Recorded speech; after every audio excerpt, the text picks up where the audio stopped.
Good morning students, welcome to TSN online education platform. हम पढ़ रहे थे आपकी हिंदी व्याकरण की पुस्तक पंखुड़ी का पाठ 3 जो कि है संधि। अब तक इसमें हमने पढ़ा संधि के भेद, संधि किसे कहते हैं, उसके बाद संधि के भेद पढ़े जिसमें स्वर संधि, व्यंजन संधि और विसर्ग संधि आते हैं। हमने स्वर संधि के भेद भी पढ़े जो कि 5 है। अब हम पढ़ेंगे व्यंजन संधि। व्यंजन संधि कब होती है? जब व्यंजन संधि के संपर्क में स्वर या व्यंजन आता है तो इस होने वाले मेल को व्यंजन संधि कहते हैं। इससे पहले हमने स्वर संधि पढ़ा था तो उसमें हमने स्वर का स्वर से मेल होने पर जो ध्वनि परिवर्तन होता है उसे स्वर संधि कहते हैं। लेकिन जब व्यंजन के साथ में व्यंजन या स्वर के साथ में व्यंजन आए तो वहाँ पर व्यंजन संधि होती है। इसके कुछ नियम हैं।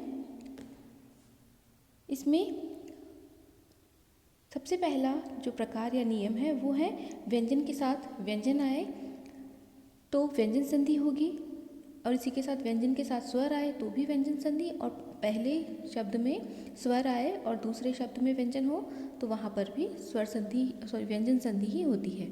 जैसे व्यंजन और व्यंजन का मेल होने पर सत प्लस जन सज्जन, इसी प्रकार व्यंजन तथा स्वर आने पर षट प्लस आनन यानी षडानन बन जाएगा, और स्वर के साथ में व्यंजन आने पर भी परि प्लस छेद होने पर भी परिच्छेद व्यंजन संधि हो जाएगी। यानी व्यंजन में परिवर्तन होगा। व्यंजन का प्रथम वर्ण यदि है, वर्ग का प्रथम वर्ग है तो वह तीसरे वर्ग में या पंचम वर्ग में परिवर्तित हो जाता है।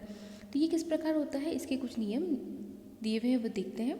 जैसे सबसे पहले है कि पहला जो शब्द है वो अंतिम वर्ण अपने वर्ग का तीसरा वर्ण हो जाता है। यानी पहले शब्द का जो अंतिम वर्ण है, जैसे षट में प्रथम शब्द षट है, इसका अंतिम वर्ण ट है, वो अपने वर्ग का तीसरा वर्ण हो जाएगा। यानी कि ट वर्ग का जो तीसरा वर्ण है ड वो बन जाएगा। जैसे षट प्लस आनन मिलकर षडानन बन जाएगा।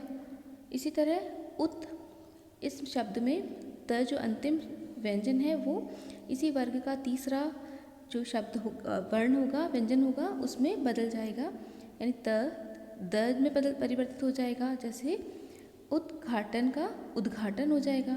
इसी प्रकार क वर्ग का तीसरा व्यंजन ग है तो अगर ग आएगा प्रथम शब्द में तो वह ग में परिवर्तित हो जाएगा। जैसे वाग प्लस ईश का वागीश हो जाएगा।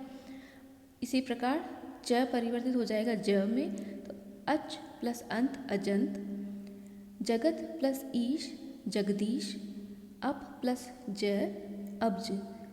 तो किसी भी वर्ग का पांचों वर्ग में से प्रथम वर्ण या व्यंजन यदि होता है तो वो अपने तीसरे व्यंजन में बदल जाएगा, वर्ग के तीसरे व्यंजन में। इसी प्रकार दूसरा उदाहरण है, दूसरा नियम है कि यदि अगला वर्ण नासिक्य हो तो पहले का अंतिम वर्ण भी अपने वर्ग का नासिक्य हो जाता है। नासिक्य यानी कि अनुस्वार हो, यानी पंचम वर्ण हो, पांचवें जो वर्ण है ड ण म ये होंगे तो जो पहला शब्द होता है उसका अंतिम वर्ण वो भी उसी वर्ग का पांचवा वर्ण बन जाएगा। जैसे सत, अब सत में न पांचवा वर्ण है और जो दूसरा शब्द है इसमें नारी वो भी अनुनासिक है क्योंकि ये पांचवा वर्ण है। तो इस प्रकार दोनों का जब मेल होगा, संधि होगी, तो त भी पांचवें वर्ण में बदल जाएगा। जैसे सत नारी का हो जाएगा सन्नारी। उत प्लस मेष, जो त वर्ग है उसका अंतिम यानी पांचवा जो वर्ण है वो म है, तो त भी परिवर्तित होकर म बन जाएगा। उत्मेष मिलकर बन जाएगा उन्मेष। म की जगह अनुनासिक यानी न की अंग की ध्वनि उसमें आएगी, उन्मेष बन जाएगा। इसी प्रकार वाक प्लस मत हो जाएगा वानमत। षट प्लस मुख षण्मुख। अगला नियम है ह्स्व ई यानी कि जो छोटी ई जिसे हम बोलते हैं, इसके बाद आने वाले र के बाद यदि र हो तो ह्स्व दीर्घ ई में बदल जाएगा। जैसे निर प्लस रोग निरोग, निर प्लस रस नीरस। तो यहाँ पर ह्रस्व ई के साथ में यानी छोटी ई के साथ में र आएगा, तो जो ई की मात्रा है वह बड़ी ई की मात्रा में ई में बदल जाएगा, दीर्घ ई में परिवर्तित हो जाएगा। अगला नियम त से संबंधित है। त के बाद में कोई वर्ण आता है तो किस तरह वह परिवर्तित होगा, इससे संबंधित नियम है। तो सबसे पहला है, यदि त के बाद च या छ आए तो वह जो त है वो च में परिवर्तित हो जाएगा। जैसे उच्छिन्न है तो वह जो त आया पहले शब्द में वो च बन जाएगा, उच्छिन्न बन जाएगा, उच्चारण बन जाएगा। इसी प्रकार यदि त के बाद ज या त हो तो वह ज बन जाएगा। अगर छ आएगा तो त च बन जाएगा, ज आएगा तो त ज बन जाएगा। जैसे उज्ज्वल बदल कर बन जाएगा उज्ज्वल, सज्जन परिवर्तित होकर सज्जन बन जाएगा। इसी प्रकार यदि त के बाद ल आए तो त ल बन जाएगा। जैसे तत्लीन बना तल्लीन, उत्लेख बना उल्लेख। इस प्रकार त संबंधी नियम, त के बाद में यदि छ, च या छ, ज या त के बाद ल आए तो उसी शब्द में वर्ण में परिवर्तित हो जाएगा त का। अगला है विसर्ग संधि। विसर्ग जिसे हम हलंत से या दो बिंदी लगाकर प्रदर्शित करते हैं। इस प्रकार जब किसी स्वर या व्यंजन के आने के कारण विसर्ग में जो विकार या परिवर्तन होता है उसे विसर्ग संधि कहते हैं। तो विसर्ग संधि कब होगी, जब विसर्ग में कोई परिवर्तन हो जाए या उसमें कुछ विकार उत्पन्न हो जाए, या विसर्ग जो है ह की ध्वनि है विसर्ग की वो दब जाए, वह नहीं आए, तो वहाँ पर लोप हो जाए विसर्ग का, तो वहाँ पर विसर्ग संधि होती है।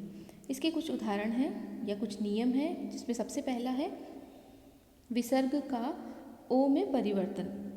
यदि विसर्ग से पहले अ हो तो विसर्ग के बाद अ या किसी वर्ग के तीसरा, चौथा, पांचवा वर्ण या अंतस्थ वर्ण हो तो विसर्ग ओ में बदल जाता है।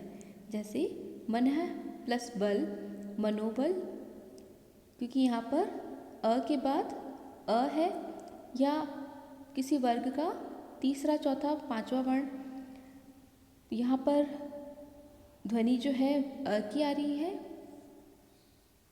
और यदि प वर्ग में देखा जाए तो जो ब वर्ण है, व्यंजन है, वो तीसरा व्यंजन है, इसीलिए यहाँ पर जो न है, न के बाद विसर्ग है, वो ओ में बदल गया। तो यहाँ शब्द जो होगा संधि के बाद बनेगा मनोबल। इसी प्रकार मनः रंजन, मनोरंजन बनेगा, मनः अनुकूल, मनोनुकूल बन जाएगा, और मनः योग, मनोयोग बन जाएगा। दूसरा नियम है विसर्ग का र में परिवर्तन। तो यदि विसर्ग से पहले अ या आ से भिन्न स्वर हो और विसर्ग के बाद किसी वर्ग का तीसरा, चौथा, पांचवा वर्ण या अंतस्थ वर्ण हो तो विसर्ग र में बदल जाता है। जैसे दुह के बाद अ आ से भिन्न स्वर, यानी कि अ आ होंगे तब तो ओ में बदल जाएगा, लेकिन इसके अलावा जैसे उ, ए, दूसरे जो व्यंजन है, स्वर है, वो आएंगे तो ऊ बन जाएगा। जैसे दुह उपयोग दुरुपयोग हो गया, निह भय निर्भय में परिवर्तन हो गया। सॉरी, यहाँ पर र में विसर्ग का परिवर्तन हो जाएगा। अगर अ आ से भिन्न कोई स्वर हो या तीसरा, चौथा, पांचवा वर्ण या अंतस्थ वर्ण हो तो र में परिवर्तन हो जाएगा। आशी, आशी है प्लस वाद, आशीर्वाद, दुह प्लस गुण, दुर्गुण, निह प्लस आहार, निराहार, दुह प्लस लब, दुर्लभ। अब विसर्ग का श में परिवर्तन, र में बदल जाता है या ओ में तो बदल जाता है, लेकिन श में कब परिवर्तित होता है विसर्ग? तो यदि विसर्ग से पहले कोई स्वर हो और बाद में च, छ या श हो तो विसर्ग श बन जाता है। उदाहरण में देखते हैं, दुह प्लस शासन। अभी हमने पढ़ा कि च, छ, श हो, तो यहाँ पर दूसरा जो शब्द है उसमें श आ रहा है, प्रथम ध्वनि, इसलिए ये श में परिवर्तित हो जाएगा विसर्ग। तो शब्द बनेगा दुशासन। निह प्लस चय, निश्चय, निह प्लस चल, निश्चल, निह प्लस छल, निश्चल। इसी प्रकार विसर्ग का स में परिवर्तन, ये होता है विसर्ग के बाद यदि त या स हो तो विसर्ग स बन जाता है। जैसे दुह साहस मिलकर बना दुस्साहस और नमः प्लस ते बना नमस्ते। इसी प्रकार श से षटकोण में परिवर्तन, तो यदि विसर्ग से पहले ई या ऊ हो तो उसके बाद क ख ट ठ प फ हो तो विसर्ग श बन जाता है। जैसे निहठुर निष्ठुर, निह कपट निष्कपट, निह पाप निष्पाप और निह फल निष्फल। अब हमने ये जो संधियाँ देखी ये मूल रूप से संस्कृत की संधियाँ हैं, लेकिन वर्तमान में हिंदी में कौन कौन सी संधियाँ प्रचलित हैं, तो ऊपर दी गई सभी संधियाँ संस्कृत की है, लेकिन आजकल हिंदी में भी कुछ संधियाँ काम आने लगी है जो कि दो प्रकार की है, स्वर संधि और व्यंजन संधि। विसर्ग संधि संस्कृत में ही प्रयुक्त होती है, इसीलिए हिंदी में इसका प्रयोग नहीं होता। स्वर संधि के उदाहरण देखते हैं। खेल प्लस आड़ी खिलाड़ी, ए का ई बन गया। भीख प्लस मंगा भिक मंगा, जो कि दीर्घ ई का परिवर्तन होकर हस्व ई में परिवर्तन हो गया। आधा प्लस खिला अध खिला, यहाँ पर आ का अ में परिवर्तन हुआ। आम प्लस चूर अमचूर, यहाँ पर भी अ जो है वह अ ही रहा। आ जो था वो अ में परिवर्तित हो गया, यानी कि जो प्रथम शब्द है उसके प्रथम ध्वनि में परिवर्तन हुआ। दूध प्लस मुहा दूध मुहा, दीन प्लस नाथ दीनानाथ, मोटा प्लस आपा मोटापा, अंध प्लस एरा अंधेरा, चाचा प्लस एरा चचेरा।